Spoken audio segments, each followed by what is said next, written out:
fantastic. That's how you're starting this off. That's how you're starting this off. We are in for a fantastic, or maybe not a fantastic time. It's a bit of a stretch to say what we're going to be talking about today. Please it stop. might be fire, Please or stop. it might be, Please stop. It might be that maybe your appreciation for this movie vanishes. But no matter I know mine will. I promise that you're gonna have a fun time, you're gonna have a clobbering time, and it's gonna be a thing that you're gonna remember. That's what we're here for. Fantastic, Fantastic Four. That's a great intro. Great intro. Yeah, thank you. I'm gonna remember that. That's going up there in the memory. Hell yeah. Second episode, guys. Great start. Yeah, we're only a minute in. Great start. Yeah. Only a minute. So Fantastic Four. Fantastic Four. First steps. First step. I think before we start talking about the movie, I think we should talk a little bit about what the Fantastic Four are to us, what we think of the other movies. Right. Including 2015. I think we do have to touch that one just a little bit. Of course. I think that one's too funny to not touch at all. Yeah. But yeah. I mean, Fantastic Four. I'll start with the 2015 one, because that was, I think, my first, I don't want to say first real introduction to the characters, because obviously I knew who they were before that, but those were the first kind of one that really got me into it while I was really getting into comics at the time. This is 2015. I was 12 years old. Yeah. I was so confused by this movie. I had bad taste at that point. But even then, I was like, "What? This is not a movie. This is not a movie that should exist." No. And for many years after that, I had the same case with the CW DC shows, where I have a lot to thank for those shows to getting me into those characters and those stories. Problem being that after getting into those characters and stories, you realize how bad of an adaptation those were, and you just hate it. Arrow. We're gonna get into Arrow at some point. Upper Queen. We have to get into Arrow at some point. Up Arrow. Yes, I mean, yeah. Yeah.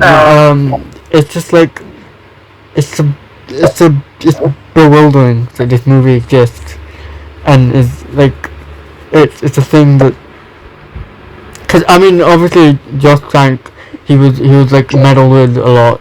It's not the final film that he wanted to do, and I've seen Chronicle. I don't know if you've seen that, but it's actually a really good movie. Josh Trank's previous film about these teenagers that discovered that they have powers, and it's yeah, no wonder he was picked to make this movie. He was a really good pick after coming off of that.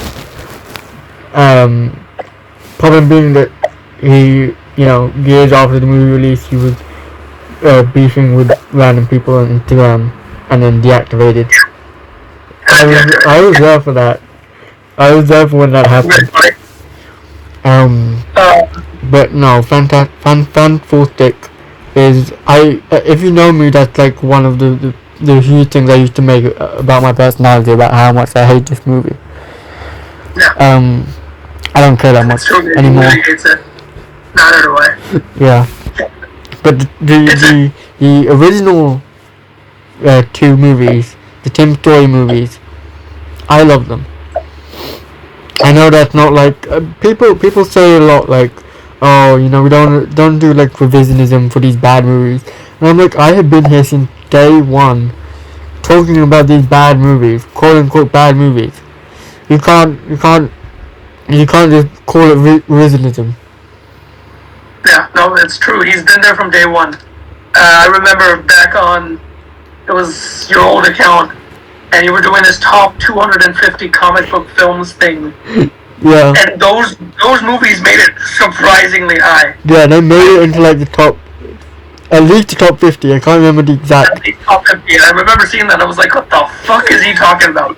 Joe, what Yeah. is this guy on? Yeah, I think I need to redo that list because a lot of that list is very biased. I think. But your first was Superman, I think, in that as well. Or maybe My not. first? I think my first was Spider-Man 2. That Yeah. makes sense. But Batman Forever was like number 2 or number 3. My first introduction to Fantastic Four was actually Lego Marvel Superheroes. Oh wow. Which is, it's honestly like I've gone and replayed it recently. It's a really cool adaptation because it's not like the later Lego games that are just like MCU adaptations. Like what it does is that the game, it combines, it acts like Avengers 2012 happened, Yeah. but in the X-Men and Fantastic Four and Victor Von Doom and all of these guys in it as well. They exist in that universe. Yeah. So that was my first introduction to them. I played that game back when it came out in 2012, and I was like, whoa. And I remember I could turn, Mr. Fantastic into a teapot in that game, and I thought, this guy's really cool. Yeah. You could clobber, you had all 4 characters right there, and I had a fun time playing with them. Yeah. Victor Von Doom was one of the main villains in the game as well. And it was my first introduction to him. I was like, dude, this guy's cool. There was a mission where you invade Latveria with Spider-Man. I think it was Spider-Man or someone else, but you invade Latveria with the entire team and then someone else, and it's like one of the best missions of the game. So that was like after I got out of that game, it's what introduced me to Marvel Comics as a whole. I was like, okay, who are these characters? Who are these characters? So I searched it up. I found, there's Fantastic Four movies. Let's give these a watch. I had a decent time. They're fine. I like parts of them. There's big parts I don't like. Like anything to do with Sue in those movies. But I think that they have a very, just like a base level understanding of the characters that's really nice to see, especially in their dynamics. That's the main thing that people remember, I think, when they think about these movies. They're like, oh my god, this dynamic between Johnny and Ben was so funny, or Reed was so good. Reed was really good in those movies. He was amazing. I think he's still my favorite Reed, honestly. I still think so too. And I do love Pedro's characterization a lot. We'll get there. But I think performance-wise and just like he oozes Reed Richards, and I think that if he was given just a little bit better writing, legendary right there. And then my cousin showed me Fan 4 Stick when it came out. We pirated it. Absolute dog shit. Because by that time, I'd already started like getting into Fantastic Four comics a little bit. Yeah. But just a few issues that my cousin had. So I'd be looking through it and I was like, oh, this is not bad. It's not bad. But I wasn't properly into comics yet. Yeah. But I knew enough about these characters through Lego Marvel, through the original 2 movies, that I remember seeing that movie and I was like, dude, this sucks. Whoa, this is bad. Yeah. This is like really bad. Yeah. It's honestly not a surprise that no one bothered to even touch these characters for like 10 years after that. Right. Because I distanced myself too from that, whatever that was. So yeah. I remember if we're talking about first like remembering of the Fantastic Four, I think mine was actually like Marvel Ultimate Alliance 2, which is basically I remember it's so funny looking at it now, because when I first played it I wasn't as attuned to like Marvel comics as I am now, so it's the whole story is literally just like Civil War, and that's it. It's like they invade Doom, and then the rest of the story is just Civil War, but like the Fantastic Four are there as well. And it's so funny just looking back on that now, because like I remember the characterized pretty well in that, so it's like it's not that hard to do a faithful adaptation. It's just like you get lost in like this whole grandeur of just, oh my god, we're adapting like this huge comic history of these like amazing characters. I guess it's easy to get lost in that, and I think all three of the previous movies, including the fourth one that was like unreleased, they all kind of fail in the sense of like, this is a spectacle, but the biggest part of the spectacle should be the family part. Should be this is, you know, their core beliefs, the core everything that they do come from who they are together. Like, they aren't co-workers. This isn't the Avengers or some B-tier team, you know. This is a Fantastic Four. They're a family. Everyone who ever joins the team is a part of their family, you know, and it's they're always going to be about that. It's at the core of their characters. Yeah. Which we'll get into what I think First Steps did and didn't do quite well for me. But for the Tim Story Fantastic Four movies, I really adore them. At least the first one, I really adore it. And it's just like, it's one of the clearest examples, I think, in the comic book movie, you know, subgenre of like having this grounding these characters in a sense of like, this is a real story, these are real characters with a sprinkling of like superheroing done over them. This is like a little bit of superhero flavoring that's added onto these real life characters and real stories to make it seem more of a thing that I guess to modernize it, because that's what the characters needed at that time. And I think it does it really well, because like I looked at some of the behind the scenes when I was rewatching it, and it was like a good 60% practical. Like the things, like the whole prosthetic that they did for him. They even made like actual fireballs for Johnny.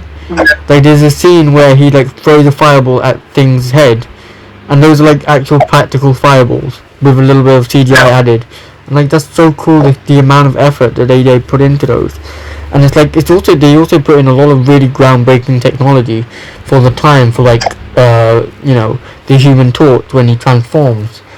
And obviously, you know, Reed's stretching, they were like very particular about like, if the material stretches this much, it can't lose too much of the viscosity, too much of like how it looked, like how you stretch something, how it you know, expands, and how it has to make up for the mass as it expands. They like really did all the research, and then you come to the Fantastic, and like everything is CG. And that's, you know, in those 10 years is where the CG became the crux instead of like a backup solution. Yeah, everything's CG, and you honestly, when you're looking at these characters, if you didn't know who they are, you could not tell what team this is or what they're trying to adapt. Right. When you look at their suits, when you look at any part of them, the Fantastic one, exactly, you can't tell. Yeah. Like, they're wearing, you know, these shitty, like, costumes with, like, some weird padding that pops out. Yeah. And, like, generally, I did this experiment with my sister, because she knows Fantastic Four characters. She's seen me play Rivals all over, like, the past few months, and she's like, oh, yeah, that's the thing. When I took her to see a movie today, she was like, oh, it's the guy from The Game. Yeah. And I was like, yes, exactly. So, I like, yesterday, I showed her pictures from Fantastic, and I asked her, okay, who do you think these guys are? Yeah. She was like, I have no clue. I showed her pictures of, you know, First Steps and the original Fantastic Four movies. So she was like, oh, the Fantastic Four, they're, you know, the guys that you play in the video game. And I was like, yeah. Yeah. So is Fantastic. They're also the same guys. And she was like, huh? Yeah. Well, what do you mean? What do you mean? Yeah, no, I think they just get lost so much, and like, they are adapting something, but they can, you know, do their own thing, which is fine. Like, it's, when you're adapting something, you should instill it with some of your own personality and some of your own kind of like ideals and stuff. That's part of what making art is.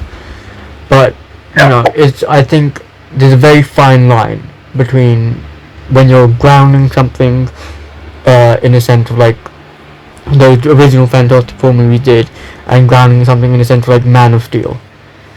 Yeah. Which is, and like Christopher Nolan's Dark Knight trilogy. Yeah. Which, good, decent adaptations, But at the end of the day, they don't really resemble these characters. They don't really No. have a voice in them that says that like this is a artistic voice that wanted to make something, that wanted to do something. This is what they're trying to say. And neither of those movies, I don't know, Fantastic and Man of Steel, neither of those movies really have like a distinct thing to them that says like, we know what we want to be. Like there's an amazing scene in the original Fantastic Four of after the original four, they come together after they've got their powers and they save people on the bridge. Like they save the bridge from collapsing, and then the Ben Grimm's fiance comes up and she leaves his ring and she puts it on the floor and she just walks away. And there's this quiet scene of no one saying anything as they just watch Ben Grimm walk up to her, and then she leaves and he tries so hard to pick up the ring but he can't because he's huge fingers. And then it's like you have these reaction shots of Johnny and Sue looking at each other trying to figure out what to say, and then Reed comes over and picks up the ring for him. It's such an amazing scene. It's one of my favorite scenes in comic book movies ever, because it's exactly the kind of thing that you should do. It's a really beautiful scene. Right, it's grounding these characters in a real sense of like making these feel like real figures that could exist, but not losing that sense of like scale and that sense of like these are amazing figures that kids should look up to, and kids should understand that not everything in life will turn out the way you want it to. And that scene in particular does an amazing job of that.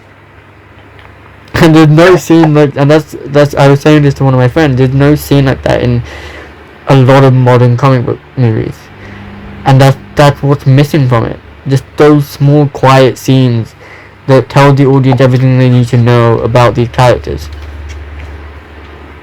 It's just I could rave about that scene all day. I really could. It's such an amazing scene in such a weird tonal shifting movie. Because I think it's like right after that Johnny starts like driving around his goddamn car in the malls and stuff. It's like immediately after. Yeah. So the tonal shifts of that movie cracked me up. I rewatched it with my roommate earlier this year, and I was like, holy shit. Yeah, there's also like a weird secularization aspect of Jessica Alba, which that scene happens like right before the ring scene. Gets under the surface. It's like, oh, such a sweet scene, and then it's like, oh, okay, you're treating Sue like that. Okay, I see. I see what this is. Nice, good shit, guys. Amazing. Very, Yeah. No, but Rise of the Silver Surfer, I think Silver Surfer is one of my favorite fictional characters of all time. I have such a huge thing for him. Like, I have such admiration and respect for this character. And this movie it's definitely an adaptation. It's definitely an adaptation of that character. Silver Surfer is definitely the character. He's there. Yeah, and I have a lot to say about that as well. But in Rise of the Silver Surfer, I think he gets a lot of cool stuff to do, and they do treat him with a lot of respect, I think. And I mean, we got Lawrence Fishburne. They somehow got Lawrence Fishburne to voice him. That's always been so great. And he does so great, and like the visuals are so amazing as well. Like the chase scene between him and Johnny is so good for 2007. That's incredible. But I think it kind of loses. Why the reason why it's much weaker, I think, compared to the first movie, is I think it kind of loses a sense of dynamic, like between all the characters. Like should they split up? Do they stay? Like, Reed and Sue are trying to get married. It's just a weird dynamic that isn't really. It doesn't really match up, I think, to the level of the first movie that felt like they were doing it so easily. And like they try to keep pushing it, like with the introducing the part where they exchange powers. But I think it really kind of like it loses itself in that, like, we need to keep the audience entertained with the fact that they're the huge beings. Yeah. Like the idea of the gimmick is like, oh, this could be fun. Like initially, it is pretty fun. It's like, oh, Johnny can do all this. Yeah. But then he only does that, and it's like, are we gonna do this like 10, 15 times? Is this all the movie has to offer now? In terms of these characters, Johnny's a nuisance, and he can do all this now. Like, yeah, but that cast. I mean, I still love that cast. Like we spoke about Reed, who's I think one of the best comic book castings ever. Yeah. Like still, he's amazing. I wish he would, come back as another version. But yeah, Jessica Alba. I mean, she was so like weirdly used in those films. Like it just feels, like I need a shower after watching it with some of the scenes that he has. It's so weird. She has moments that you can tell where she's really trying to put in an effort for this character. Yeah. Because she did. I've seen a lot of behind the scenes. She loved Sue. Yeah. Sue, a character that she really did adore. Yeah. And it's such a shame that never got to present that love for that character on screen properly because the producers were too busy goddamn gooning to her. And ensuring that every single scene, no guys, aha, Sue goes invisible. She takes off her clothes. Aha! They also painted her white. She's like so white in these movies. Like, this is Jessica Alba, guys. Yeah. Why is she white?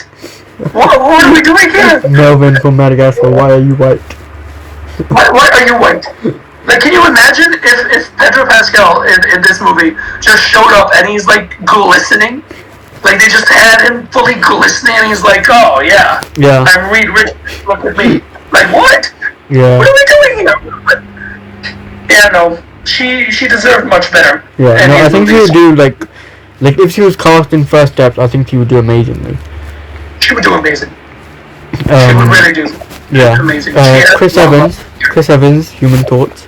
I think he does amazing. I still sometimes like when you rewatch the Captain America movies, I still see him as Human Torch. I still can't see him like he embodies Steve Rogers really well. Yeah. But there's still that cockiness that like you still get it from when he was Human Torch. Yeah. And I really hated that he came back in Deadpool and Wolverine. I hated that so much. Because starts goddamn. So that scene's crazy for Johnny especially. Yeah. But I hate Chris that scene so much. Yeah, no, it's not good. It's not good. Chris Evans as Johnny is a little bit weird for me because on one hand the charisma unmatched, it's all there. Yeah. On the other hand, that's it. Yeah, pretty much. Like that's really the extent of his performance. Well, that and he also has like really great chemistry between Michael Chiklis as Thing. Yeah. Those two are really great in those two movies. They're really great together. They're great scene partners. Yeah. But I just wish there was a little bit more from them. We got to see maybe just like a little bit of that in Rise of the Silver Surfer, but they didn't properly get touched on it. And I feel like if they gave him a bit of that more emotional touch, like that would be incredible because he already has the chemistry there. Yeah. He has that type of charisma that especially the 2000s was looking for. 2000s Johnny in comics was really like that. Yeah. It was like both of them were fully counteract each other. So I think it would have been more. It would have been interesting to see him play a little bit deeper. But I did, the chemistry is undeniable. Right. They're really funny scene partners. Right. Like it really does work. Right. Yeah. No, I think in terms of like as an adaptation, I'm kind of like 50-50 on Johnny in those two movies, just because it's like. They do a big effort in making him just like huge womanizer, just like very, cocky and very full of himself. But at his heart, I think Johnny is like next to Ben. I think he's one of the most human characters in the Marvel universe, and they really don't get a chance to explore that in those two movies. No. And there was like a tiny era where they tried to imitate the those Chris Evans' charisma and his his feel as the Human Torch in comic books, and it really didn't work. And like they knew that it didn't work, and they immediately did like a left turn. Yeah. Thank God. Yeah. Michael Chiklis, I think he's my favorite part of those two movies. Easily. Yeah, he is. Because as wonderful as Reed, the writing around him isn't usually. Yeah. It doesn't really know what to do with Reed in those movies, aside from he's a confused genius guy, he's messing up the Yeah, I think Reed as a character, he like peaks halfway through the first movie. Yeah, and then he doesn't really have a character for the rest of it. His character's stagnant. Nothing else happens interesting. Nothing interesting happens with his character after that. It's just okay. He's there now, guys. He's understood it all because that's how autism works. Yeah. But Michael Chiklis, bro, his thing is incredible. He is the highlight of those movies, especially the first one. And as you said, the ring scene, it's one of my favorite scenes in any comic book film. It really hits home. Because it's like, he is the most human character of all four of them. He is, he's so empathetic. He is the heart of the team. He the connective tissue between all of them. And I don't think any casting for the Thing so far has understood that more than him. Yeah. Eben comes close in First Steps, but for me, I think Michael Chiklis is just on another level. If they didn't cut half of Eben's scenes, I think he would be there. Yeah. I think he was so close to it, but then Kevin Feige got into the editing room and went, you see those 6 Eben scenes? Yeah. No. Out the window. We don't want them. We don't want them. No. Yep. No Eben scenes in the first act. Not allowed. Yeah. King. God damn, Feige. We'll get to that. We'll get to that. But no, there's just so many scenes with Michael Chiklis that try to, I think, ground the movie as much as possible, but still remembering that this is like a fantastic universe. This is like it's not the same as our world, but they still try to keep as much of it as they can. And they did improve on the prosthetic for the second movie, so he was able to move around a little bit more. And you can tell in just his physical performance, his body movements, his mannerisms, he's just so comfortable in that character, and he's amazing. Yeah. Doom in those movies, how do you feel about him? He was fine. He was whatever. He was really weird in the sense that it was really funny that they just didn't bother tying him to Latveria aside from 2 throwaway lines. Yeah.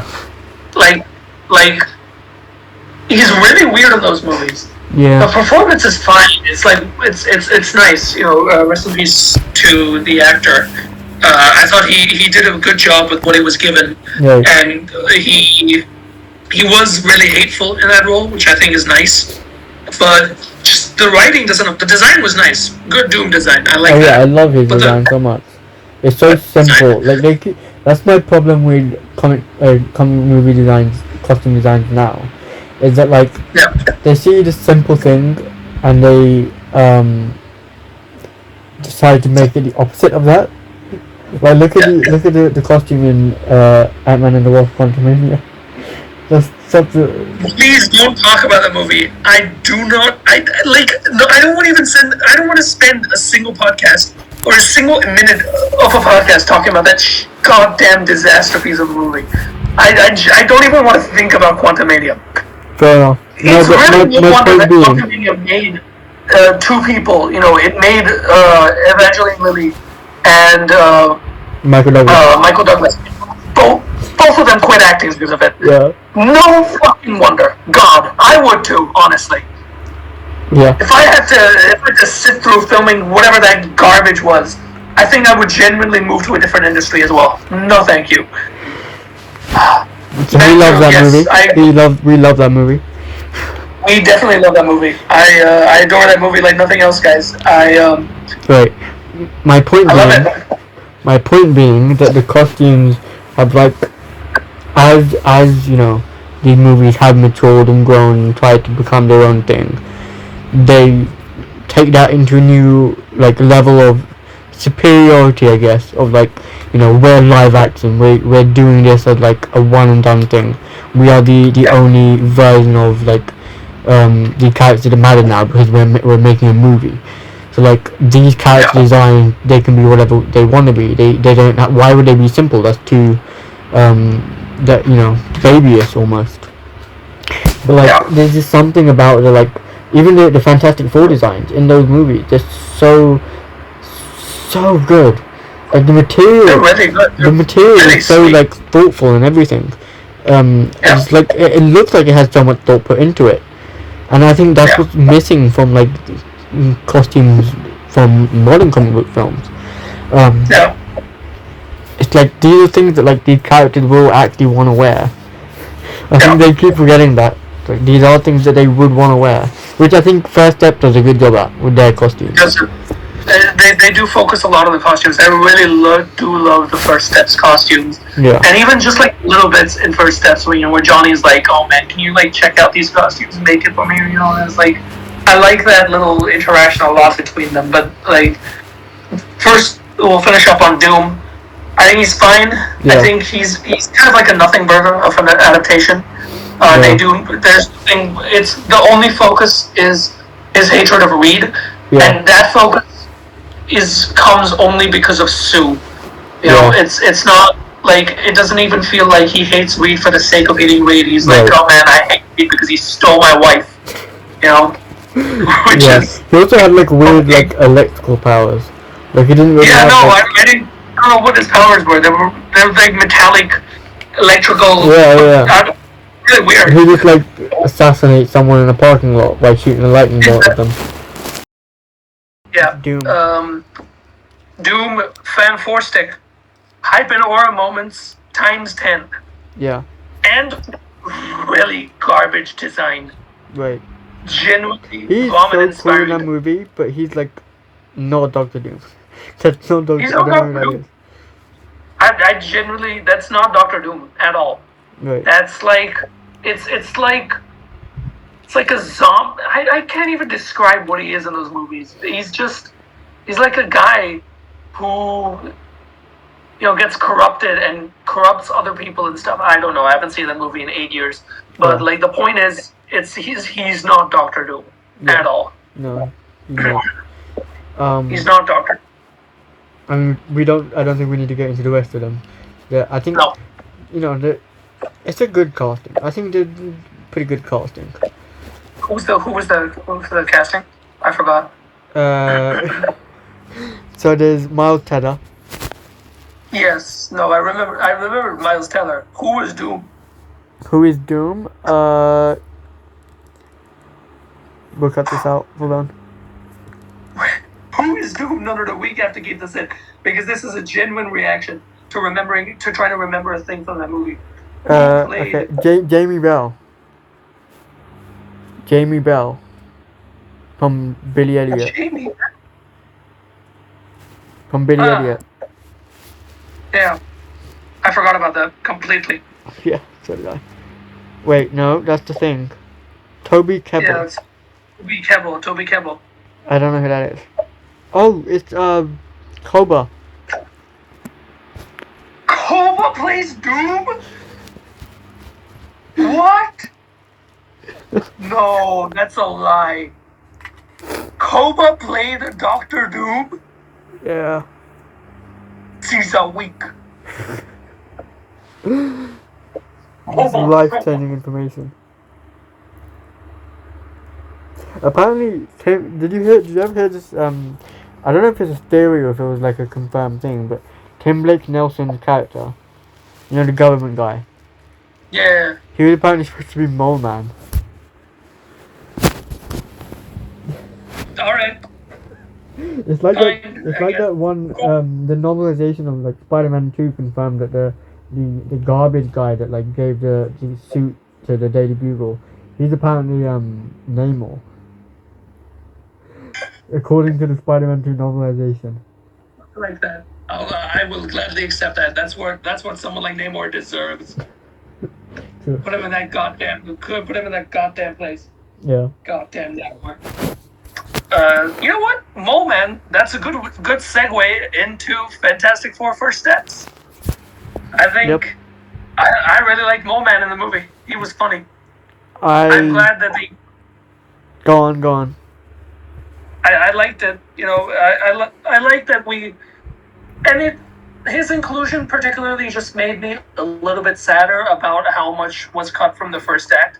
Oh yeah. In terms of like, because I remember when the trailers were coming out, I think even you and I talked about this. The idea that the first 5 minutes could just be these guys facing off against all their rogues. You know, like Yeah. finally this movie shows us how insane of a rogues gallery that they have, Yeah. and it does for like 2 minutes for like 3 different villains. Yeah.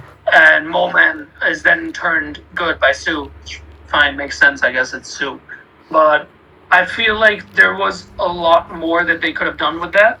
Just a lot more time that could have actually been given to not only how they've been with their rogues gallery, but also just showcasing how this team's evolved over the last 4 years that they've been there. You know, Right. I think my main thing from this movie, and I think from like a lot of people, the main takeaway from the movie is that it just could have used more time. And like we'll talk about it. I think first we can talk about some other parts of the movie in terms of kind of like its visual identity, its soundtrack, all that stuff, before really getting into the characters and how the Right. pacing comes together, all that stuff. But I think like already something that you can expect from both of us is just that we just wanted a little bit more. Yeah. We wanted. This is another Superman situation. Frankly, a little bit worse than the Superman about to say situation because in Superman, at least, within the first act, Gunny immediately gives you another like a good 12-minute scene between Lois and Clark. He Yeah. gives you all of those scenes between these characters to properly cement you into this world, into the relationship these characters have, and then propels you into the second act, Right. and then hits you with the really fast pacing. Right. But what Fantastic Four instead does is that it just it saves a lot of these slower, more intimate character moments for the second half. It saves it for after they've come back from. Oh yeah, spoilers. Obviously, if you're watching this, we're talking spoilers.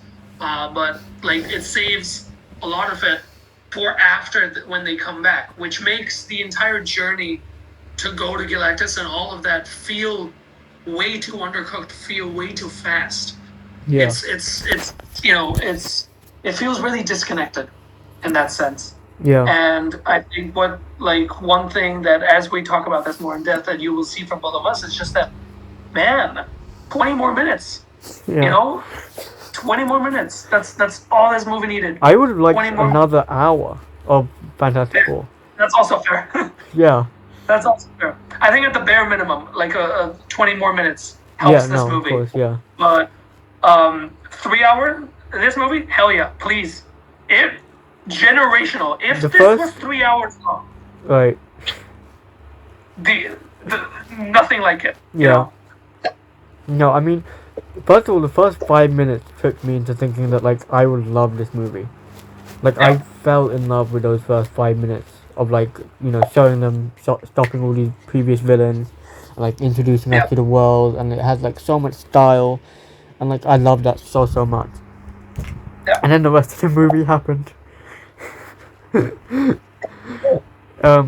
Like I've said this before. I feel like I can be quite harsh with like movies sometimes, just like, cause like you as an audience member, you wanna come out after having seen a great movie. Like you wanna expect great things, but like you also don't want to put too much pressure on a movie. You just want to let the movie be, what it wants to be. You want to let it speak for itself, essentially. But like, this was supposed to be the Fantastic Four movie. Like this is their Yeah, fourth attempt technically, yeah. and like this was, and I think it mostly succeeded with what it was supposed to do, but like it really didn't nail things for me, and I think that's what like disappointed me the most. Like, I understand that. I definitely understand that. Because for me, like character wise, I really adore this movie. yeah, Um, I've heard these actors talk about their characters a lot as well. I've talked with a few of my friends. One of my friends who really got me into Fantastic Four comics. I've talked to them about it a lot, and I think character wise, there's nothing like it. You know, I think this is it really does feel like you know opinions on performances aside, just the way that these characters and their relationships are written, it feels like like the most parts of Hickman natural, I think. movie brought back to life. Yeah, like the most natural way Yeah, of bringing them to life, to bring them to exactly. the screen. Um, Um, which is just a shame because the movie that they're actually stuck in, that these characters are stuck in, could just be better. You know, yeah, it genuinely could be better. These are finally the adaptations that we deserve. yeah, The adaptation these characters deserve, that Kirby deserves. yeah. And this movie treats Jack Kirby with such respect, and I really love that. I love That that so really much. did for me. Like that, like it's in the it's the last credit. Yeah, That there's a goes. little It's a tribute message. to Jack Kirby. Yeah, Yeah, that and was beautiful. it was beautiful, and I teared up slightly at it. I was like, man, I love seeing Kirby get this. You Yeah, know, the way Elon has talked about Kirby as well, especially him. That man loves Kirby, and I'm like, dude, you and me twinning, we're twinning. I get you, yeah, and seeing Kirby's world be brought to life in this movie through these characters was really something. And it yeah, just makes the disappointment of it not being not necessarily perfect, but not being everything it could be hit even more. You know, yeah. it really does. Like, There's even god a damn it. reference. Like there's a couple of very quick shots of like we're inside Timely Comics, which is like Yeah, before Marvel became Marvel Timely, and there's yeah, two like old men inside the building, which is obviously Stanley and yeah. Jack Kirby, which I thought was really sweet. It was Um, very sweet, but and my problem is, like you said, it's like it kind of, with it being such a great tribute to Jack Kirby's work, the times where like it doesn't work for me hurts even more, just because of it's yeah, so close, so close to being the perfect adaptation. yeah. But my You, main issue is that, okay, so I say this a lot of like I always judge movies on a character basis and a story basis. Like I truly believe that stories should come from characters within the characters, and it should unfold that way, as opposed to yeah, like the story being taking place and like characters just popping in and out and not really doing anything. I don't like those kind of stories. That's not for me. Um, and the best way of doing that is showing quieter moments of like letting us the audience sit with those characters, of understanding what makes them tick, why are they doing what they're doing, and what are they like with each other. And there's so many moments in this movie that like it understands that we have to spend time with these characters, yeah, but it cuts it cuts away from them too quickly, I feel like. yeah, And as a result of that, it almost feels inauthentic in a way, because of how quickly it gets cut away from those scenes. Like it just, because of how short they are, it just feels so like, okay, here, fine, just take it and just do whatever you want with it. We don't really need to spend that much time. We just want to get to the next scene. Like they don't actually want to bother, allowing us the audience to connect with these characters. They just think that like, oh, because we waited so long for this movie, they're gonna connect with these characters anyway. But that's not how it works. We need to spend those time, and I just, yeah. there's so many sweet little moments between these characters that just doesn't work for me because of how little time we actually spend within those moments. Yeah. And I think this is particularly an issue with the first half because in the second half, there's some really great moments that really do work for me Yeah, because they're given the time and space. My Yeah. favorite keeps going back to the conversation that Reed and Sue have. After Reed said, Oh yeah. it would be mathematically, this, and then um, Sue tells him, who you are sometimes hurts. Right. And then Reed has this wonderful line, like, let me pull up the exact line because it really struck me right there in the moment. I was like, oh my god, Yeah. that's No, I Reed love that Richards. so much. That's the most Reed Richards line that has ever happened. It It was was that, and there was also like, um, I can't remember the exact line, but it's like I have to let the bad things happen, or like yeah, I he have to needs predict the to bad things happen. So he so needs to think terrible things so that terrible things don't happen. right. Like it was that scene, and I was like, whoa, Yeah, I related to that's that me. scene so much. That scene is it's perfect representation in that one line of who the The one character line, Reed Richards is. yeah, It's and so good, but like I couldn't feel anything because at that point I hadn't really had the chance to connect with those characters, and I get that. it really is just I was so disappointed because I really wanted to love that, especially I that get that. scene, and then the scene he had with Franklin of like there's nothing Yeah, wrong with you. That those two scenes, they were very close to making me cry. They're yeah, such well acted, well written, but I just yeah. didn't feel anything. And Speaking of, again, like, go on, huh? go on. Yeah, no, I was saying, yeah, like the second act has a lot of those little moments for me. There's moments between Sue and Johnny that really hit for me. Johnny's Right, reaction to hearing Sue talk, to hearing Sue's speech, like Johnny and Sue's relationship has always just been, oh, he's the annoying brother, yeah, haha. She's yeah, annoyed at him, but in this movie, you really feel that these two love each other.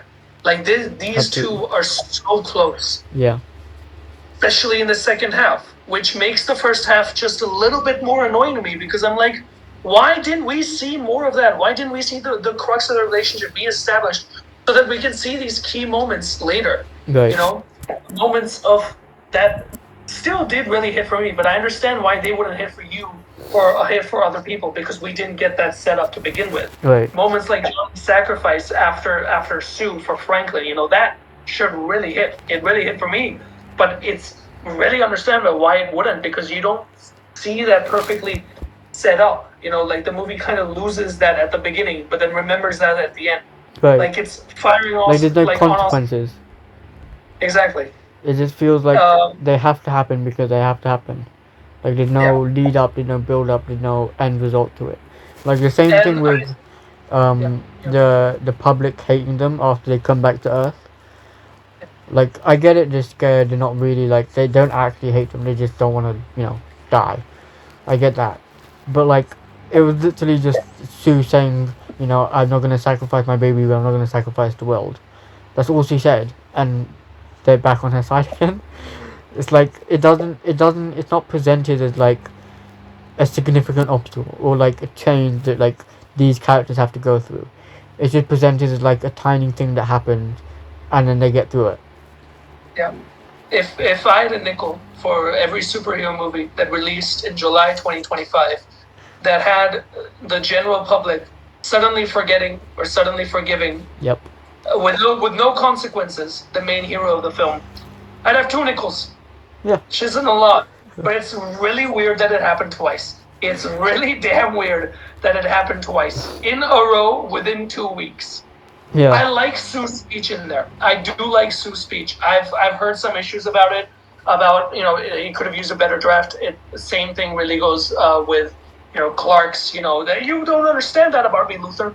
I'm in the same boat, but I actually do like Sue's speech a little bit more than that. Right. But I think if we got a few more moments right there, right after, or even right before, about how the general public is, how scared they are, how maybe a scene. This is like an idea right off the top of my head, but a scene to really characterize what their feelings are would be, Ben going into the church beforehand, Right. really like properly talking with them, properly talking with the teacher who wasn't Alicia for some reason. I don't know It why, was. It's like but it's. I can't remember her name, but she's a callback to like to Ben's past of like she works in a synagogue, and like Oh, it's a deep cut kind of reference, which I very really deep cut. appreciated, and it shows that like Jackman knows his stuff. Yeah, that's Um, really nice actually. I forgot about that. But but yeah, no. it kind of that's what makes it like hurt more. Like he really knows his stuff, and there's like a good like at least 20-30 minutes that are clearly cut from this movie. That little relationship between them, it's just kind of set up, and then they forget about it, and then when they come back to Earth, Ben meets her again, and then they forget about it. It just feels Like in the beginning when like I don't know if it was I can't remember if they actually did it in the beginning or if they cut it. But in the trailers they were like the Fantastic Four did this, like thank you Fantastic Four. Like they're asking like actual people of the public like what they did and like to thank them. Like if we actually got scenes of like those same people coming back and being like, we're scared, like why can't they like that would yeah, work so much better. But like a montage basically, because they did do that at the beginning. There was a montage of saying, "Oh, I was at the Pan Am thing, and then Mole Man right, took the building under." right, That was nice. But then, what if like it'd be really cool if they did another montage, right after they're back, and yeah, it's those same people, as you said, popping. I was like, man, I don't trust the Fantastic Four anymore because I'm scared, I'm terrified, something like that, like it just be really neat, or just another way to show the before and after of Sue's speech, because there's no way they just turn around like that. It's like, oh yeah, oh yeah. that makes Of sense. course, you're not gonna destroy the I didn't planet. think about that. God, you're not gonna let us die? Shit. Okay, Yeah, you're no, you're you're good too. You know, there's definitely moments like that in the film which just feel really incomplete, and it's like you said earlier in one of your reviews that the cutting room has seen a better version of this film than we did, right, and I absolutely think that is the truth. right. I think that Shackman, he said that it would be difficult to do an extended edition. I don't care, do it. The thing I do is, not care. I think I saw someone else say this that like, if they do give in and actually release an extended edition, that will basically them admitting that like, yeah, we've kind of meddled with like pretty much every movie that we've released up to this point, and it's like, it's not like a fair thing almost, right? Of like No, this is the one time they've let a director do his thing and they cut his movie to bits. it's a But like Fantastic Four that is. right, and the issue I have is that like because it's been like so messed with in the editing room, it doesn't feel like there's a voice in the film. Like you feel it a little bit in the first act, but then it just kind of goes away, and it's like the film has great production design. There's like so much love and care and attention put into this world and to these characters, but like there's not one kind of distinct, meaningful voice put to it. At least in the same sense that James Gunn did with Superman, right? Because like, say whatever you want about that movie, but that has a style to it that keeps that style throughout that movie. Like it has a through line that it sticks to. But like with Fantastic Four, it has a pin in it that has that line, and then it just like drops that pin. Like it doesn't have a style leading all the way through to the end, and it's like I saw someone say this that like a stylish production design doesn't really mean the same as like great direction. Like Hmm. keeping the film just as it is, the directing doesn't really stand out as anything special. I don't think. There was some like cool stuff like in the space stuff. Right. Like I think that's I where do the like the, direction like the, the staging of like certain scenes. I just mean in like a yeah, general sense of like there's not really much of like there was a singular creative voice behind this. damn Kevin Feige. Yeah, I can get where you're coming from. I think the creative voice that I see behind the film, like as much as it doesn't come through the editing and the directing at times, because both it seems like the editing is clashing with the directing. It feels like, okay, Shackman's trying to do something interesting here. Oh, cut it out. Nope. Yep. No. We don't need that. Yeah. It does feel like they're clashing at times, but that's exactly why, for me, that voice came through mainly the characters. How, despite the fact that they had a lot of their scenes cut, a lot of their scenes really shaved down, Mm. that kind of the crux message, like the crux message of the film, and it was really and only embodied through its characters and through the way they're developed. I love Reed in this movie so much because of his representation. I love Johnny a lot in this movie as well because you can tell the amount of love that he has for this family, Right. and that he's so ready to give whatever for them. I love Sue in this movie so much as well. Sue's the main character in this. Right. This movie does a wonderful job of portraying her as, I mean, as exactly who she is. If Ben Grimm is the heart and soul of the team, Sue is the team. Right. Sue is the way the team comes together.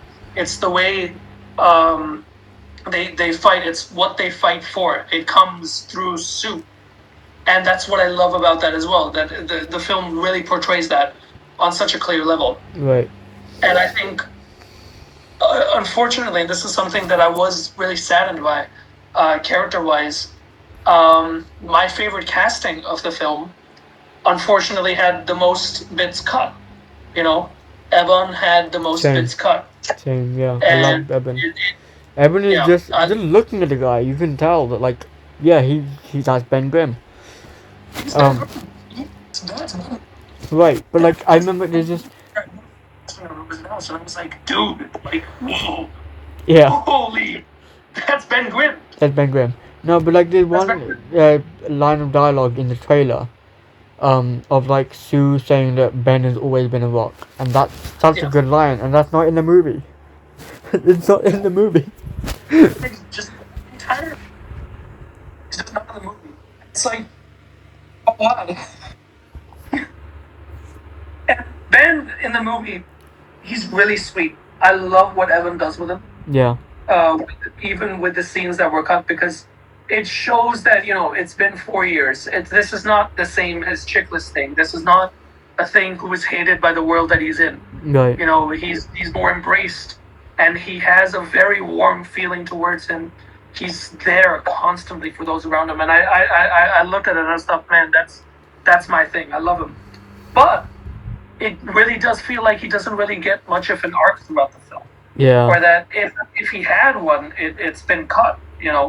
That arc, I assume, was meant to be him reconnecting with a little bit with Yancey Street, with the people in Yancey Street that he grew up with, with his girlfriend and stuff and all that stuff. But it's just not there as much. And I don't mind the amount of focus that the other three got, because God knows that they needed it, because they haven't really gotten the time to be their own characters in previous films yet. Chickless did have that. He was the best part of those movies. Yeah. So I do get that they didn't need to redo the same things that we've seen with Chickless, because we understand the thing on a very level. My thing already. is, this is kind of a little bit off topic, but my thing is that like we haven't really seen like a proper origin for the characters. Like those two Tim Story movies, they didn't do it like exactly how it unfolded. They kind of did their own thing. Fantastic didn't. Fantastic, I don't know what they did. So like we don't really have like a solid like actual exact origin to base off it. It's just like we got a little bit at the start of this movie of like 4 astronauts went into space and they got hit with cosmic rays, but we didn't see it, and it's like it's the same problem I had with a comment James Gunn made like a couple of weeks ago, where he's like, I don't need to see the origin of Batman, Superman, or Spider-Man again. And I'm like, that is valid, I get that, but at the end of the day, these are movies made for kids. And like, it's always for a new generation of kids to like, it should be for them, essentially. Right? So this idea that like, we can't ever see their origins again just feels almost backwards to me, because it's not movies for you. It's not movies for this audience. It's movies for the next audience. So like, this idea that we can't see origins, I don't know. It gives me a weird feeling. I don't think I really agree with it. So like, I wish we did see actually, some of the origin in this movie. But I think with this cast, it would have been really cool to see.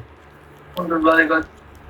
Yeah. It was Speaking of cast, how do you feel about everyone besides Eben? I Let's Vanessa start with Kirby, Johnny. you Let's start with Johnny. okay, Johnny. I really like Johnny. I really like I like I know his name. I do know his name because Uh huh. he's been in a lot, and I praised him for Gladiator 2 especially. He was great in that. He was one of the best Joseph parts about Quinn. that, and that movie sucked. Joseph Quinn.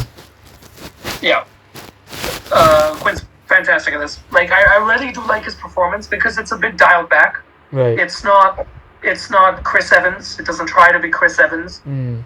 It's more the type of Johnny that I know that I've like grown to associate these characteristics with Johnny. Not that he's necessarily like the most charismatic womanizer, but that dude's just a silly guy, and he's a smart guy too. Right. And a lot of people forget that about him when they're around him.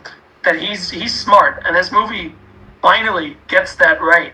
Yeah. God, I've been waiting for a smart Johnny Storm And that's my one entire thing I life. really appreciate, that they made the effort to show that all four of these are like actually, they know what they're talking about. They are smart. They're like just right. These guys are geniuses. They know what they're talking about in their own ways. Right. And I like Johnny a lot in this movie, and Quinn's performance a lot because of how dialed back and how different it is from previous Johnnies Yeah. that have always been about that, that macho kind of, haha.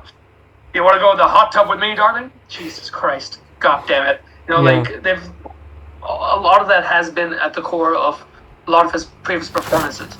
Right. And that's why this one really did appeal to me. I think the only point where I feel like he could have, maybe this is on writing, maybe this is on Joseph Quinn, I'm not sure. But when Sue is dead, just dies for a little bit at the end, I feel like his reaction is not as expressive as it should have been. Yeah. He's just kind of crying. Johnny shouldn't be crying. Johnny would be angry.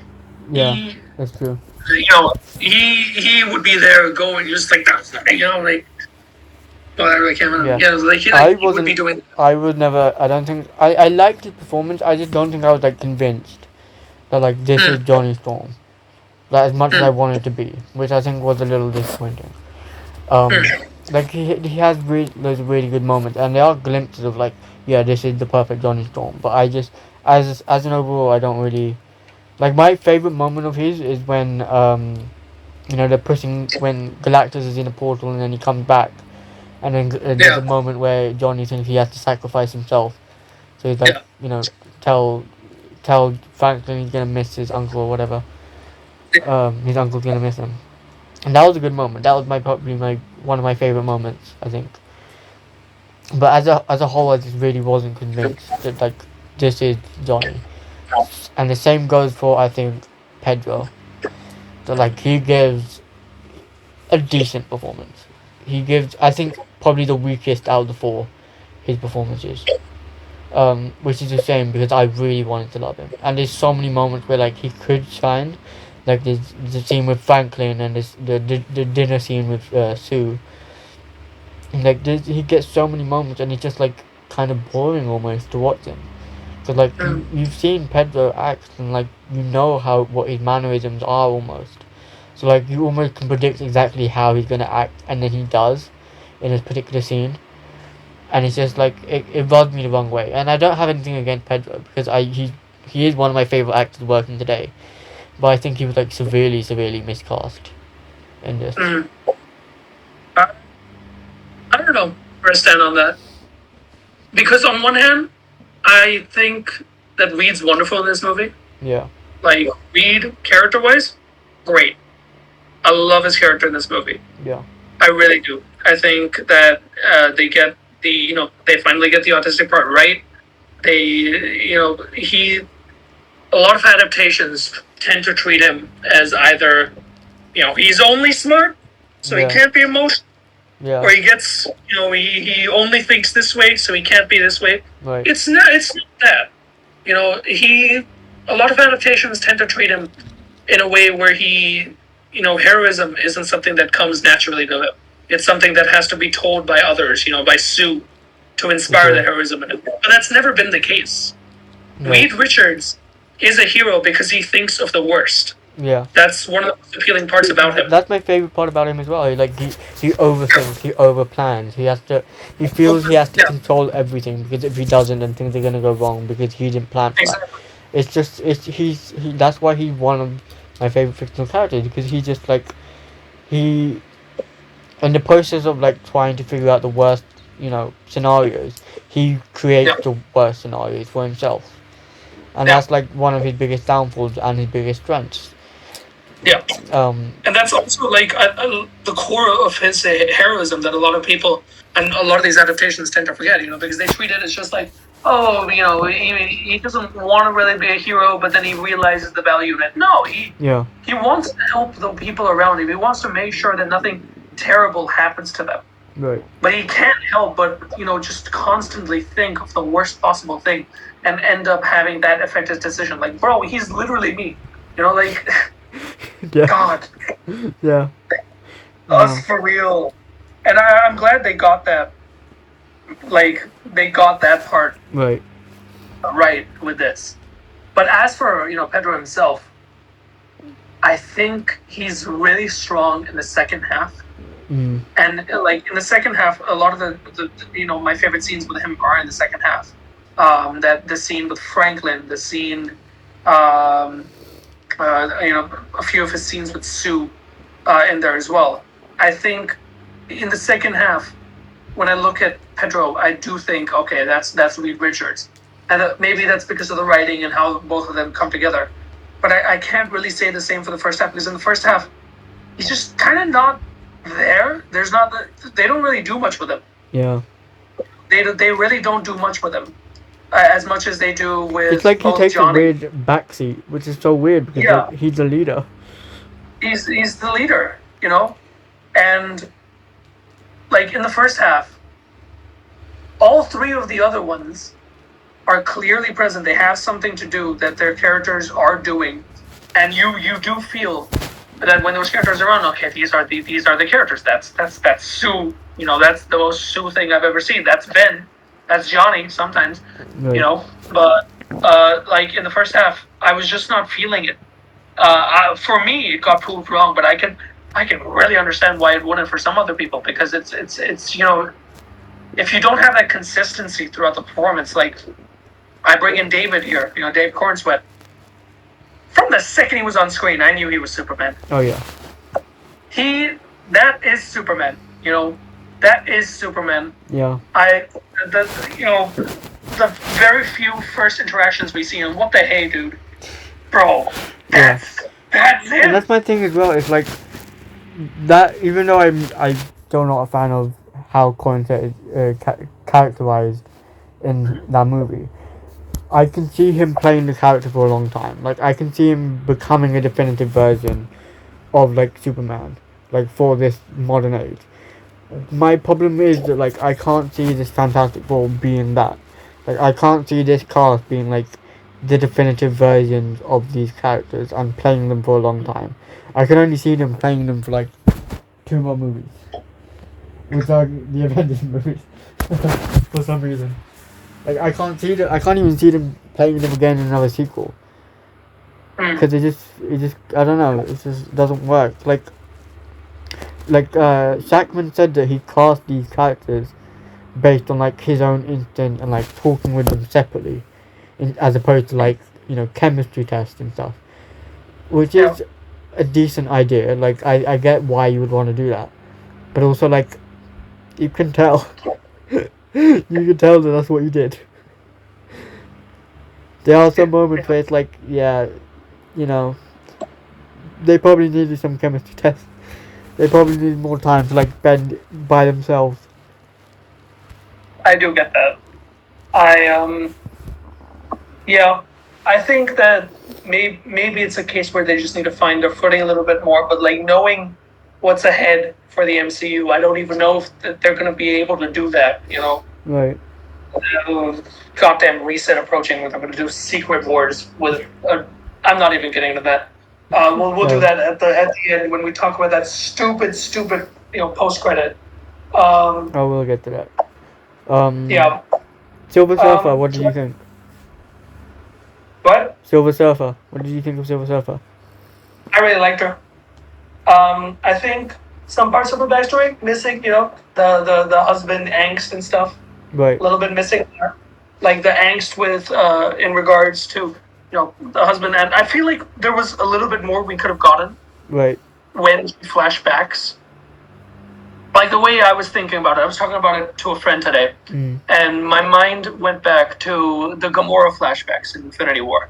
Okay. The Russos I have infinite beef with, but I really love those Gamora flashbacks. Yeah. I think they're really well done in that film, and I feel like there was a way to kind of do this here as well, to just hammer it home, and so that her final sacrifice also feels more impactful as well. It was Yeah. still decently impactful, Yeah. but it's not the highest that it could have been, like potential wise. No, for sure. But I did really like her in the movie. I thought that Shia LaBeouf was done pretty well.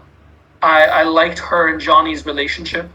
Mm. I liked that it wasn't just like as the memes are. Oh my God, Johnny's already trying to hit. No, Johnny, dude.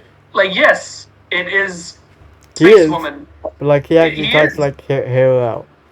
Exactly. He is trying to hit. Yes, but also this is everything Johnny's wanted in his life, and he is genuinely there Yeah. and very passionate and interested Right. in, and I really did like that part.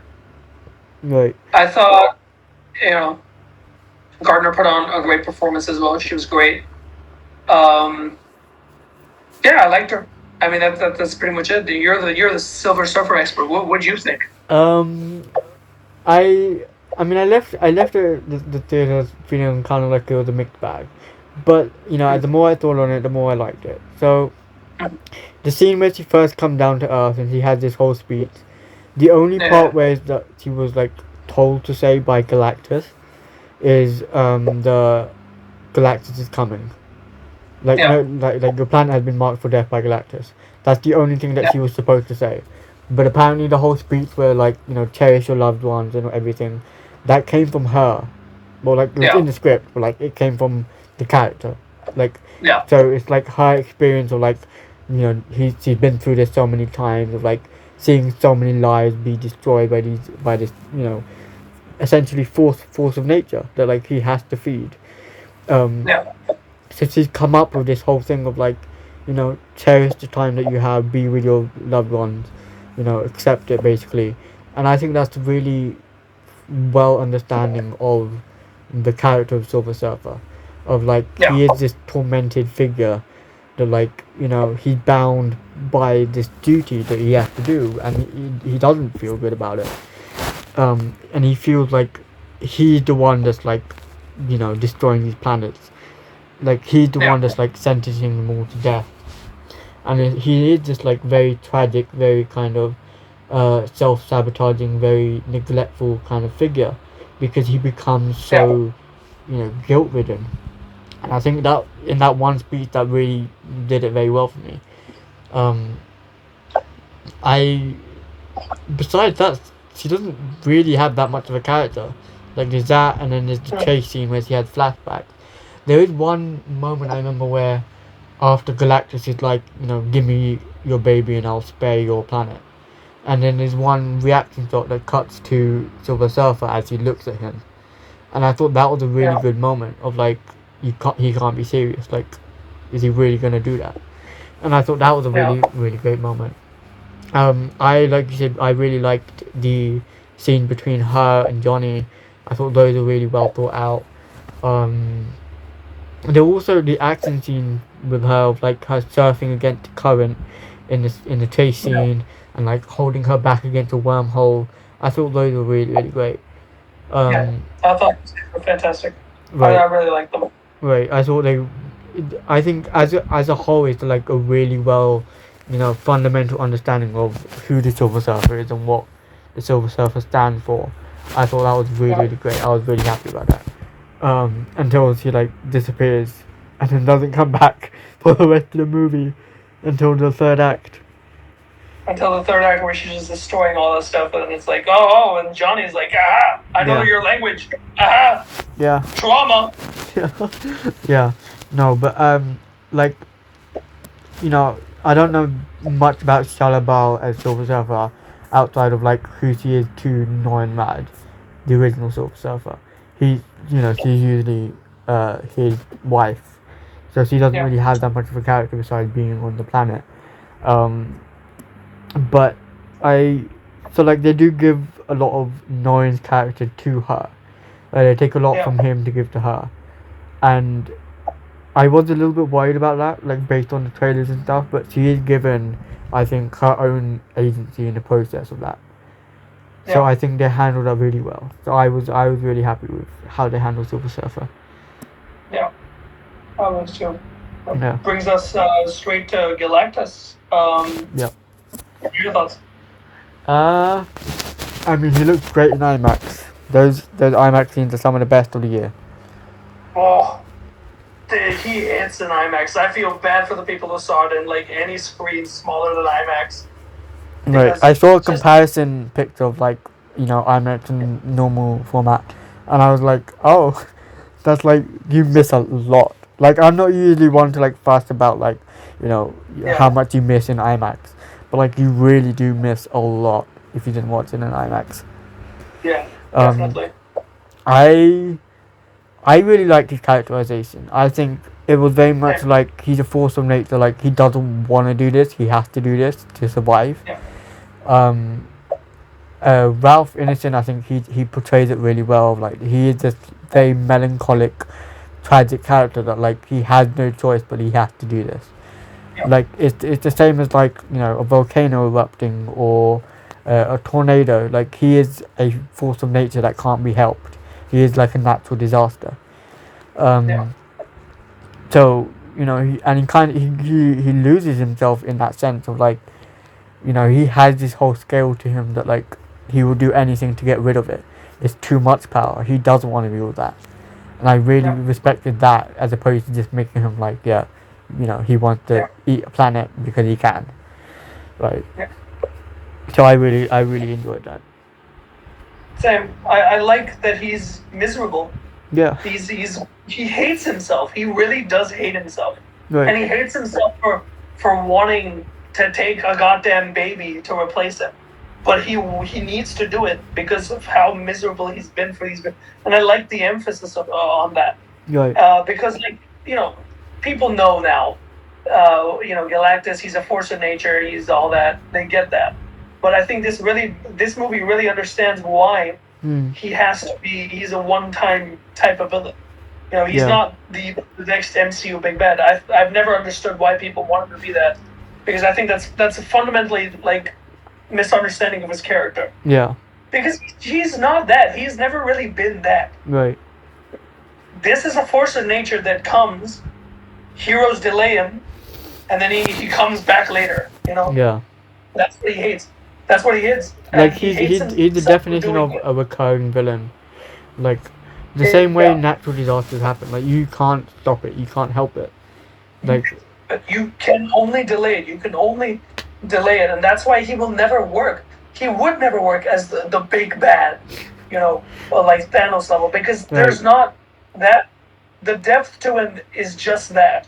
You're not going to get anything personal out of him. There's not going to be a personal thing between the way they did between Thanos and Tony, or something Yeah. like that, or between Reed and Doom. yeah. And that's also why I really like the approach they took to Galactus here, Right. because they took a character where you cannot have anything personal between, And then made him personal. and then they made it personal, and I Yeah. was like, oh, that's nice. That's Yeah. pretty good. I like that, Yeah. because they made it personal in a really interesting way of him desperately needing another being to take his place. Right. The personal element is connected, and it's weaved through the family, this sense of family between all of them. Right. So the conflict between Galactus and between the Fantastic Four in this becomes incredibly personal in a way it's not been in a way that it wasn't in Rise of the Silver Surfer, in a way that it hasn't been for a while, and I really, really appreciated that.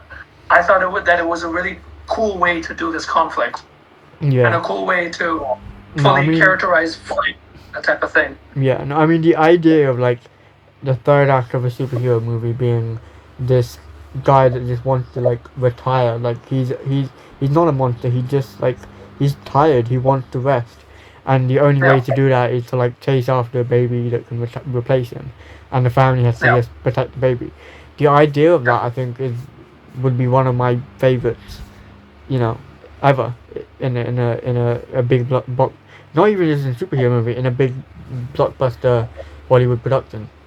The Yeah. idea that feels so personal, the stakes and everything. I love that idea. Just the way it was executed, I wasn't a fan of.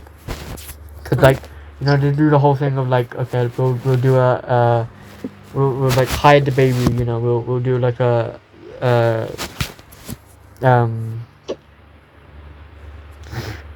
my brain just turned off. And then Um they hit the baby in the carriage, and then they took the carriage and right, took out right. Harvey. They basically decided to swap out the baby to as Yeah. a, right.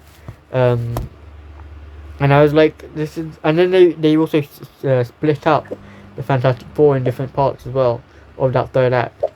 And I was like, Mm. I don't know. It just felt like this was the second act, and like there's another act coming, right? Mm.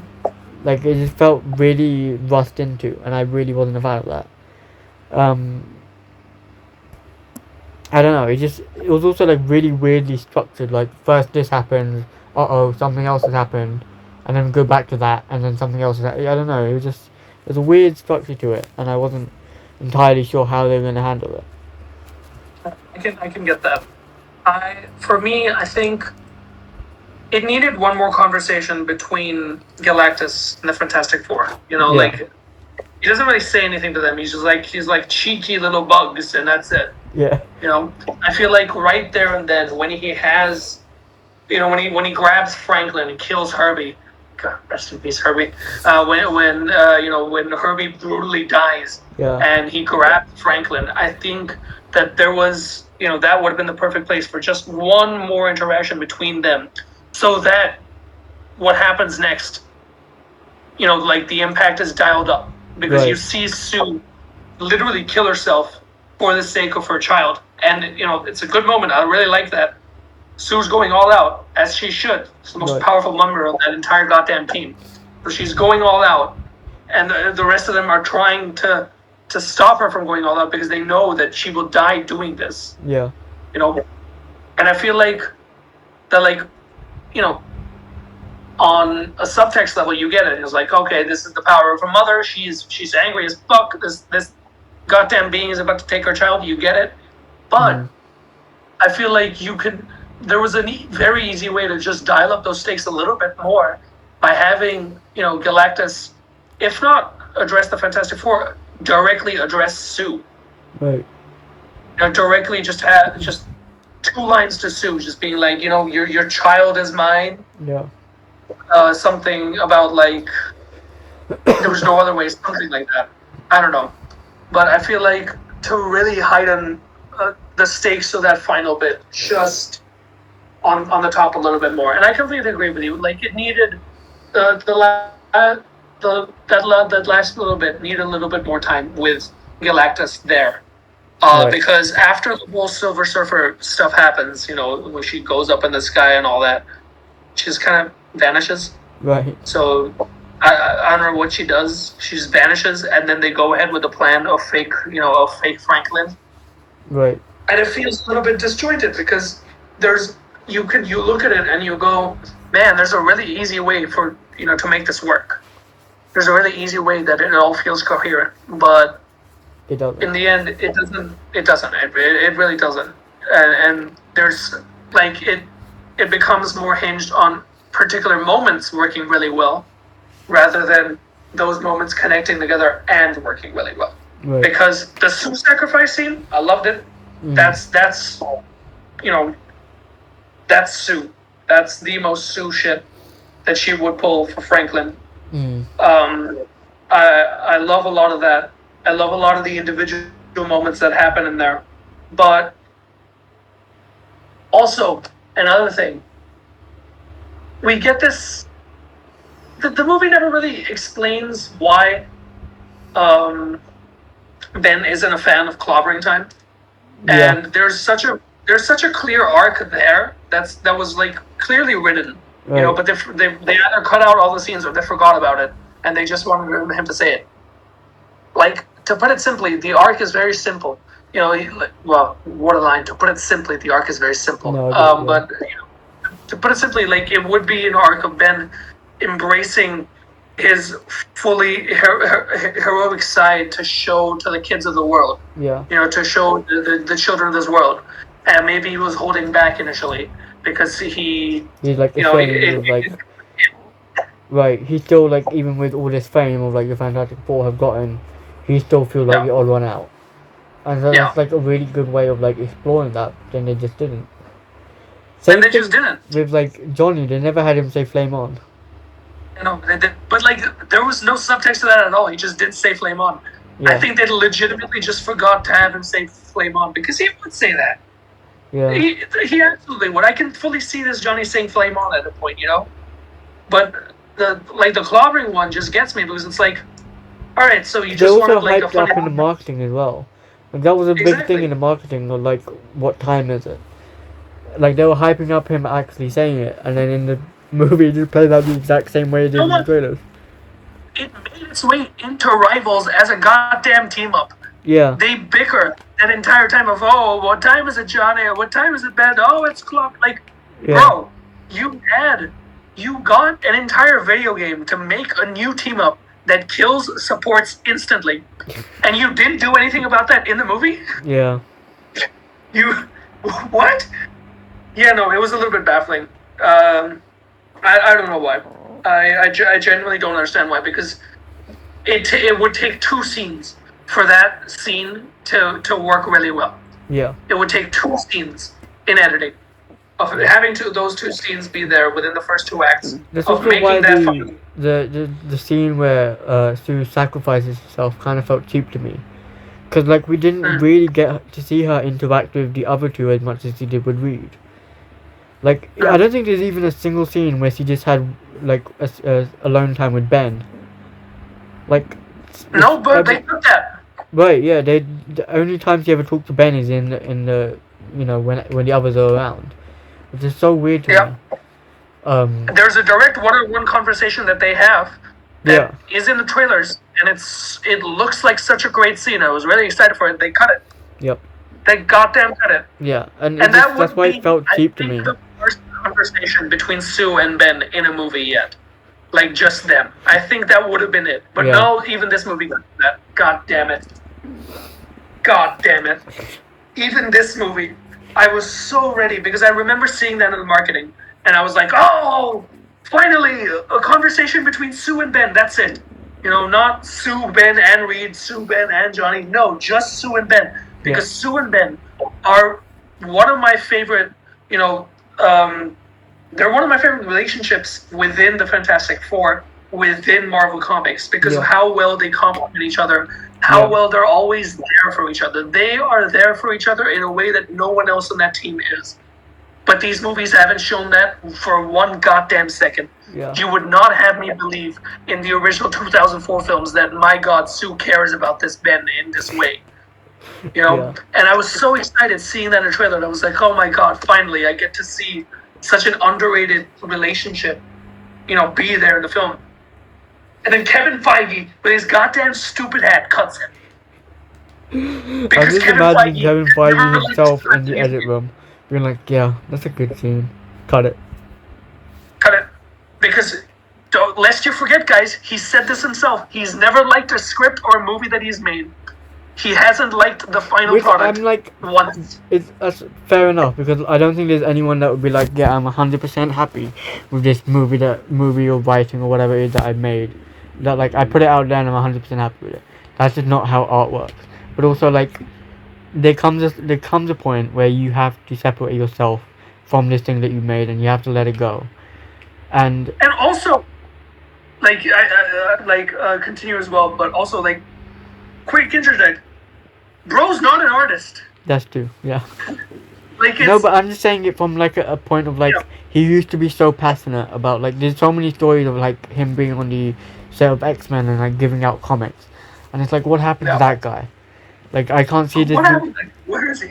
Right, and it's like even not even when after Amazing Spider-Man 2 came out, there was leaked emails of like him giving notes of like a rough cut screening of like Yeah. what they could do to improve, and I didn't listen to it, but it's like those are really good notes, and it's like Yeah.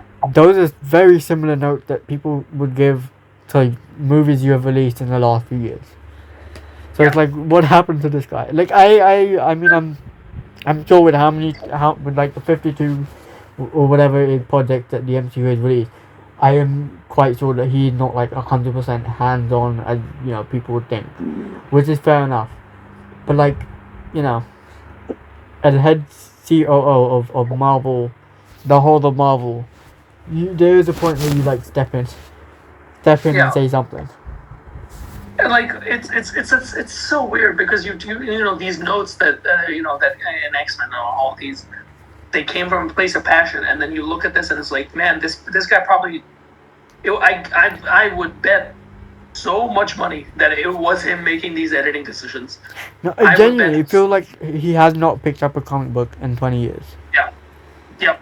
It does feel like I that. bet so Like I think that like, his well, at least his perception of the Fantastic Four feels very yeah. dated. Yeah. Compared to like Matt Sackman's.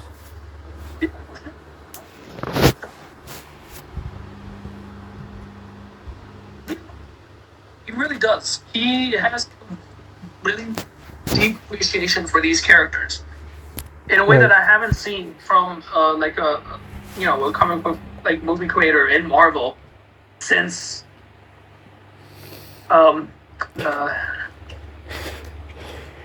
Raimi. Since Raimi, since Multiverse of Madness, I guess. Yeah, since no, not even that. No, I mean I think you can count on one hand how many like Yeah, actual creatives that they get for these movies.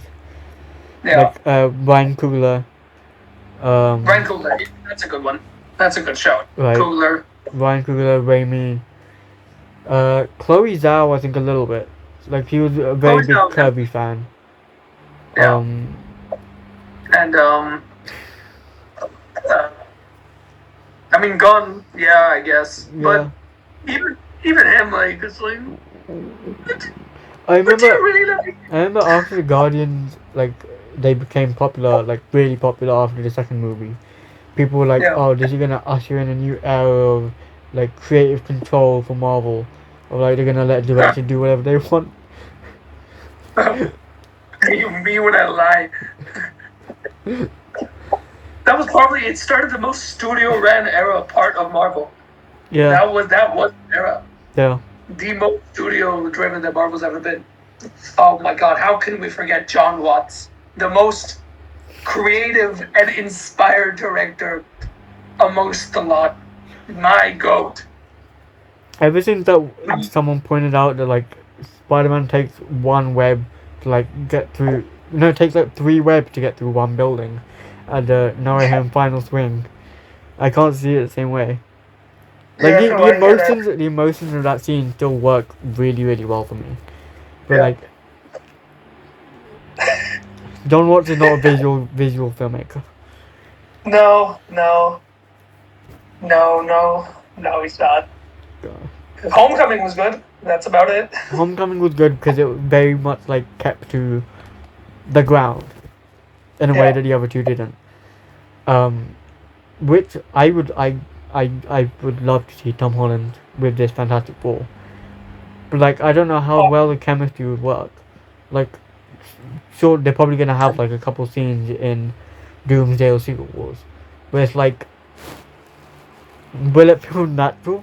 Like with Tom Holland just seeing the group, like I don't see it, and it annoys me that I can't see it, because like on the other side of that, Colin Sweat, I can absolutely see him, with like Pattinson, or with like I don't know, Peacemaker. Like I I can, can definitely see. That's crazy. Like the fact that we can say that, like that we think that we can see David Cornsweat's Superman with John Cena's Peacemaker. Insane thing to state. right, And I wish we could say because that they're about so these characters. visually distinct, both their Yeah. projects and also like the characters themselves. They're such distant characters that like you can Yeah. tell they would work so well.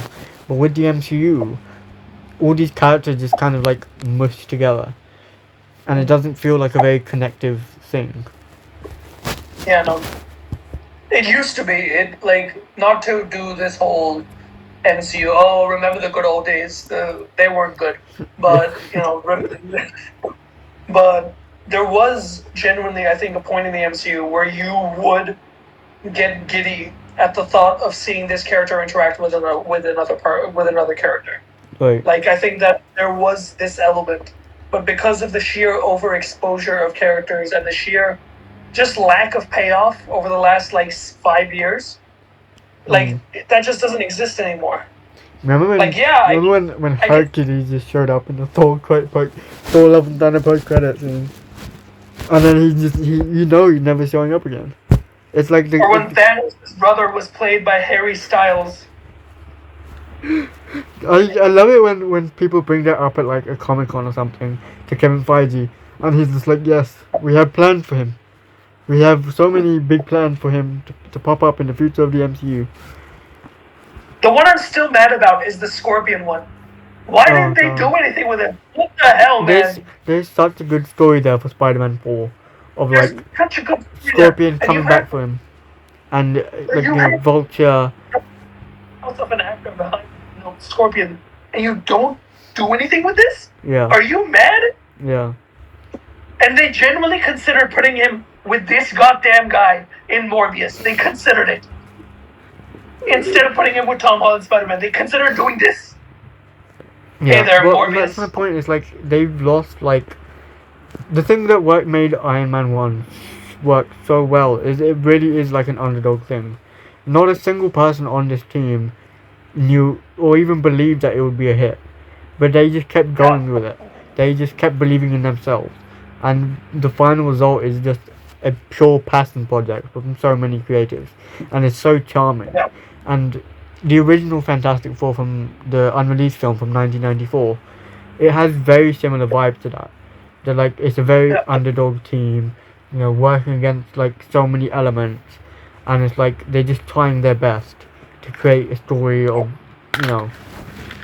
from something that they love so much, and it for me it works really well. Like it's not a perfect movie by any means. Neither Iron Man, neither the unreleased Fantastic Four movie, but like you can tell that everyone involved really cares about what they're doing, and that for me is enough. And there isn't really an ounce of that in so many of current MCU projects. But I would say like this one, along with Thunderbolt. This one definitely does. Yeah. Shout out Thunderbolts as well. Yeah. It's it's so nice that this year has only had 2 MCU projects that have been really good. Only 2. There's only been 2. 2 bangers, that's it. Yeah. Well, the 2 good ones, It's just really nice that it's just been these 2. I'm so glad there wasn't a third film. I wouldn't even remember it. Yeah. I mean, I wonder if they're gonna ever like bring Red Hulk in the MCU. Just like a random thought. Yeah. Yeah. I think they should. Oh my god! You know what I just remembered? Sam Wilson, Anthony Mackie. They made him Captain America, and then they never gave him a movie. They never moved with him. That's so weird. Jesus. I hope he's leading the team in Avengers. Yeah. It'd be a shame if Reed Richards leading the team. That'd be weird. Yeah. No. I mean, if from the look of it, it looks like it's gonna be like either Reed or Doctor Strange, for some reason over him. Yeah. No. I think. I don't know about sure. I think it is Sam. It's Sam's team. Right. And then the phrasing has just been wrong because Shackman said it in another interview. It was like, no, I didn't mean he's leading the Avengers geniuses. I meant that the conflict is still about him. Yeah. Which leads me to my other point that when you say that I can't imagine these characters beyond interacting with these, I'm not excited for that. For me, it's a little bit different because on a theoretical level, I would be excited to see Johnny and Peter interact, to see this Johnny and Peter interact. But the reason I'm not is because of what I know is ahead. Right. Doomsday is ahead.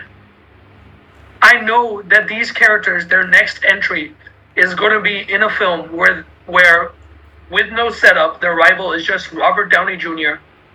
as, like, when you know something that big is the immediate next thing for these characters to go through, you genuinely, like, I genuinely can't help but not feel excited.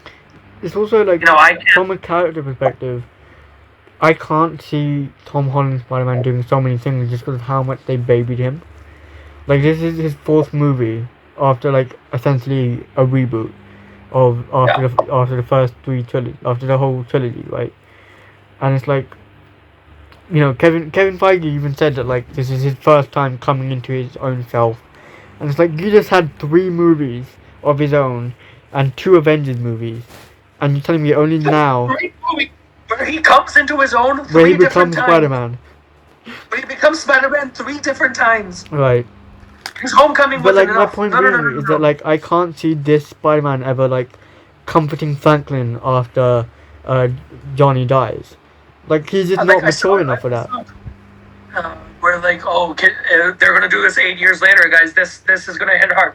First of all, no, it's not, because they've never done anything with this Peter's Uncle Ben at all. Right. The whole crux of that comforting Franklin thing comes through comforting through this idea of both of their uncles. So that's not happening.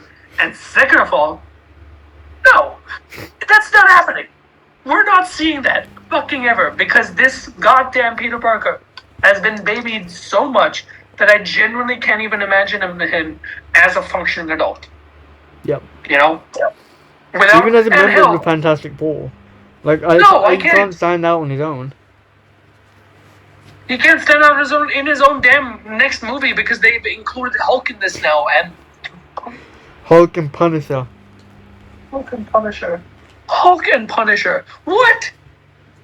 Why is No, Hulk it's like, it's getting so all the... strange. Ugh. They don't trust him to, like, lead his own movie. The first one was Iron Man, which, like, I guess you can make an excuse for, right? Because, like, he was introduced as his mentor in Civil War, so I guess that works as an excuse. Right. Yeah. Okay, Far From Home. Then you just have Mysterio be his mentor that turns on him. Mysterio and Nick Fury. Right. They took it from the ultimate goddamn... Not even the Ultimate Comics. They fully took it from the ultimate show of Nick Fury being his goddamn mentor. Why is Nick Fury mentoring goddamn Peter Parker? Yeah.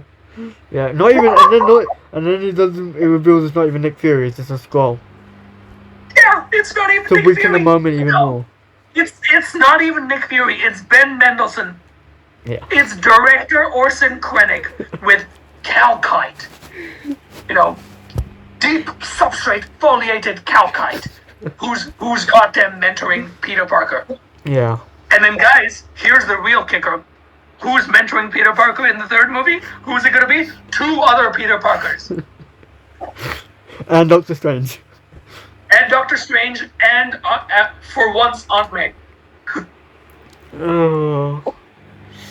Yeah. Oh. Ooh, I don't like talking about the MCU. Yeah. Yeah. We could do like a whole 4 hour long episode just ranting about the MCU. We need several guests for that. Just like a MCU, where it at? You know, where it's at. Yeah. But that's pretty much it. I can't, like I said, I can't really see these characters going any further. Like, it feels like this is their peak already. Mm. And I don't, because the next time we're seeing them is in an Avengers movie, and they're obviously going to be overshadowed by so many other things happening. So it's like, I don't, you know, I wish I loved this movie, I really did. Because, like, it comes very close to being one of my favorite, not just comic book movies, but one of my favorite movies of all time. Like, I could genuinely see it, but, like, so much is cut out, and so much is taken out, and so much is, like, hacked to pieces that, like, it's not a movie that worked for me on really any level. I get that. I really do get that. I'm on a similar boat, except like a little bit more towards the I really like it side, but I really wish I loved it. Yeah. I really like. I like the movie a lot. I love the characters in it a lot. The character beats really really did hit me. Especially, you know, these are characters that I've grown to love and have become some of my favorite characters of all time. Yeah. So to see them finally be adapted in a way that they actually deserve, in a way where they feel complete. You know, it was really hitting for me. Yeah. But then the movie doesn't really, like, the movie, it has them be that, but it doesn't stick with that either. So it feels like two different, like, points that are like diverging away from one another, and it just Like it every really other frustrates. MCU film.